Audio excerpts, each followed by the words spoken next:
നമസ്കാരം. ബംഗ്ലാദേശിനെ കത്തിക്കുകയാണ്. ഒസ്മാൻ ഹാദിയ, ആ ഹാദിയെ കൊന്നവർ ഇന്ത്യയിലേക്ക് കടന്നിരിക്കുന്നു എന്നതാണ്. നമുക്കറിയാം, ബംഗ്ലാദേശിലെ തീപ്പൊരി നേതാവും ഇന്ത്യ വിരുദ്ധ ചേരിയിലെ പ്രമുഖനുമായിരുന്നു ഈ ഒസ്മാൻ ഹാദിയ. ഒസ്മാൻ ഹാദിയുടെ കൊലയാളികളായിട്ടുള്ള പ്രതികൾ ഇപ്പോൾ ഇന്ത്യയിലേക്ക് കടന്നതായിട്ടുള്ള സ്ഥിരീകരണം വന്നിരിക്കുന്നു. ആരാണ് ഈ ഒസ്മാൻ ഹാദിയ?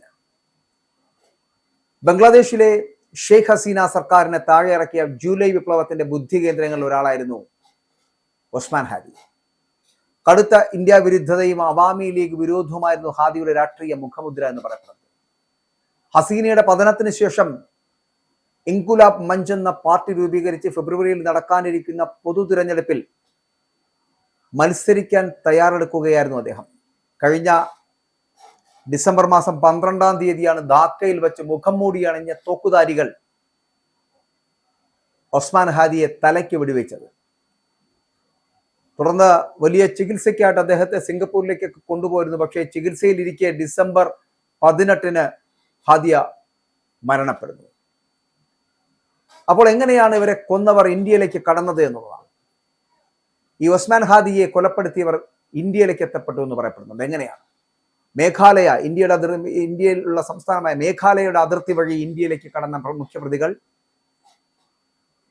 അവർ ഏതുവിധനെയും ഇന്ത്യയിൽ തന്നെ തമ്പടിക്കുവാൻ തീരുമാനിക്കുന്നു. ഇപ്പോൾ അവരെ കണ്ടെത്തുവാൻ ബംഗ്ലാദേശ് പോലീസ് ഇന്ത്യൻ അധികൃതരുടെ സഹായം തേടിയിരിക്കുകയാണ്.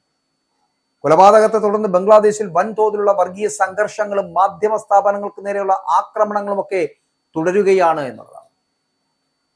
ഒസ്മാൻ ഹാദിയുടെ കൊലപാതക കേസിലെ മുഖ്യപ്രതികളായിട്ടുള്ള ഫൈസൽ കരീം മസൂദും ആലംഗീർ ഷെയ്ഖുമാണ് മേഘാലയ അതിർത്തി വഴി ഇന്ത്യയിലേക്ക് കടന്നത് എന്ന് ധാക്ക മെട്രോപൊളിറ്റൻ പോലീസ് അടക്കം അറിയിക്കുകയും ചെയ്തിരിക്കുന്നു.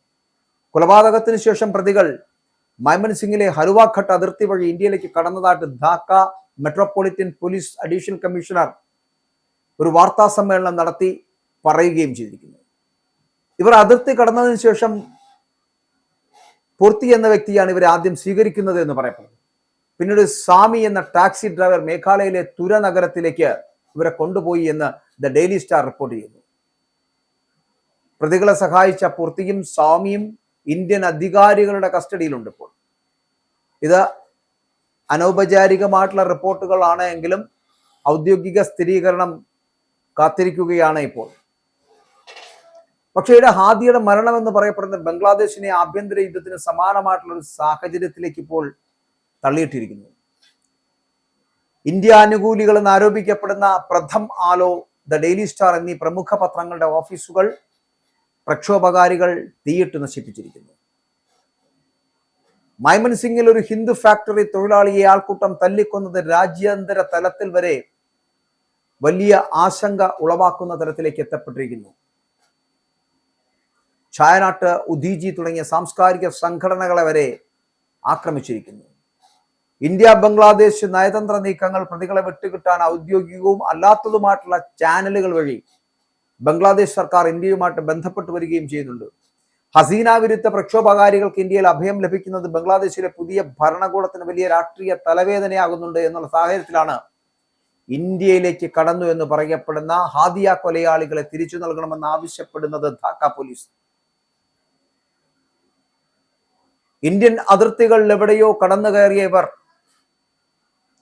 ഇവരുടെ ആ കടന്നുകയറ്റം എന്ന് പറയപ്പെടുന്നത് ബംഗ്ലാദേശ് വഴിയുള്ള അവരുടെ കടന്നുകയറ്റം, അല്ലെങ്കിൽ മേഘാലയ വഴിയുള്ള അവരുടെ കടന്നുകയറ്റം ഇന്ത്യൻ തുരത്തിൽ എവിടെയോ അവരുണ്ട് എന്നുള്ള കാര്യത്തിൽ സംശയമില്ല. പക്ഷെ അത് നാളെ, ഇന്ന് ബംഗ്ലാദേശ് അഭിമുഖീകരിക്കുന്ന ആഭ്യന്തര പ്രശ്നങ്ങൾ നാളെ നമ്മുടെ രാജ്യത്തുണ്ടാകാതിരിക്കണമെങ്കിൽ ഇതുപോലുള്ള കൊലയാളികളെ തിരികെ നൽകുക തന്നെ വേണം ധാക്ക പോലീസിന്. കൃത്യമായി നിയമത്തിന് മുന്നിൽ അവരെ കൊണ്ടുവരേണ്ടതുണ്ട്. നിയമം പഠിപ്പിക്കേണ്ടതുണ്ട്. കർക്കശമായിട്ടുള്ള ശിക്ഷ ലഭിക്കേണ്ടതുണ്ട്. ഒരു രാജ്യത്തെ ജനങ്ങളെ ഏതു വിധേനയും തകർക്കാമെന്ന് പറയുന്ന തരത്തിലുള്ള പ്രവർത്തനങ്ങൾ നടക്കുന്ന ഭീകര സംഘടനകളെ അമർച്ച ചെയ്യേണ്ടതുണ്ട്. ഒസ്മാൻ ഹാദിയെ കൊലപ്പെടുത്തിയവർക്ക് പിന്നിൽ വലിയ ഗൂഢസംഘങ്ങൾ ഉണ്ടെങ്കിൽ, അല്ലെങ്കിൽ തീവ്രവാദ സംഘങ്ങൾ ഉണ്ടെങ്കിൽ അവരെ കണ്ടെത്തുക തന്നെ വേണം. അത് ഇന്ത്യയിൽ ഒളിച്ചിരിക്കുന്ന അവസരമാണെങ്കിൽ പിടികൂടി ധാക്ക പോലീസിന് കൈമാറേണ്ടതും ഇന്ത്യ തന്നെയാണ്. അപ്പോൾ ഇന്ത്യയിൽ ഏതെങ്കിലും തരത്തിലുള്ള ശ്രമങ്ങൾ, അത്തരത്തിലുള്ള ശ്രമങ്ങൾ നടത്തുവാൻ ഏതെങ്കിലും തരത്തിലുള്ള ഭീകരവാദികൾ ശ്രമിക്കുന്നുണ്ടേ എങ്കിൽ അവർക്ക് തിരിച്ചടി നൽകേണ്ട സമയം അതിക്രമിച്ചിരിക്കുന്നു. മാത്രമല്ല, അത്തരത്തിലൊരു സമീപനം ഒരിക്കലും ഇന്ത്യ സ്വീകരിക്കില്ല. ആരെ കൊന്ന കൊലയാളികളെയും സ്വീകരിക്കുവാനോ അല്ലെങ്കിൽ അവരെ സംരക്ഷിക്കുവാനുള്ള ബാധ്യതയോ അല്ലെങ്കിൽ അത്തരത്തിലുള്ള ചിന്താഗതിയോ ഇന്ത്യ എന്ന് പറയപ്പെടുന്ന മഹാരാജ്യത്തിന് ഇല്ല എന്നുള്ളതാണ്.